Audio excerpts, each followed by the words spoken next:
আমাকে দিতে হবে। ইহুদির মুখে এমন কথা শোনার পর হযরত ওসমান গনি একটি চিৎকার দিয়ে বললেন, এই ইহুদি, আমি রাসূলের চোখে পানি দেখে এসেছি।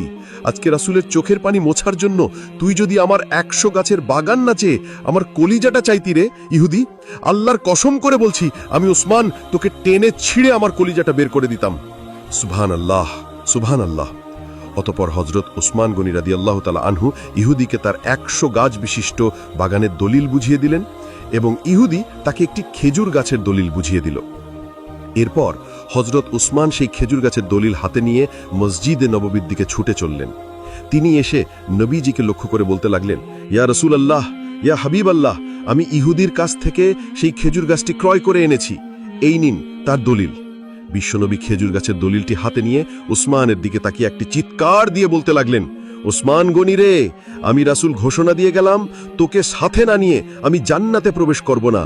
সুবহানাল্লাহ, সুবহানাল্লাহ। একদিন এক নিঃস্ব লোক রাসূলের নিকট এসে কিছু সাহায্য চাইল। তখন রাসূলের নিকট কিছুই ছিল না। তিনি লোকটাকে হযরত ওসমানের নিকট পাঠালেন।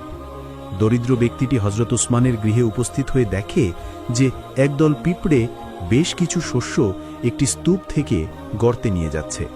হযরত ওসমান শস্যগুলো একত্রিত করে কিছু শস্য পিঁপড়ের গর্তের কাছে ছড়িয়ে বাকিগুলি আবার স্তূপে রেখে দিচ্ছিলেন। লোকটি ধারণা করল যে হযরত ওসমান বড় কৃপণ।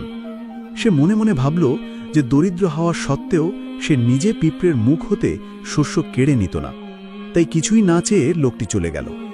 পরদিন লোকটি আবার রাসূলের নিকট উপস্থিত হল এবং কিছু চাইল। সে রাসূলকে জানালো যে কৃপণ ওসমানের নিকট কিছুই আশা করা যায় না, তাই সে কিছুই চায়নি। রাসূল সাল্লাল্লাহু আলাইহি ওয়াসাল্লাম তাকে আবার হযরত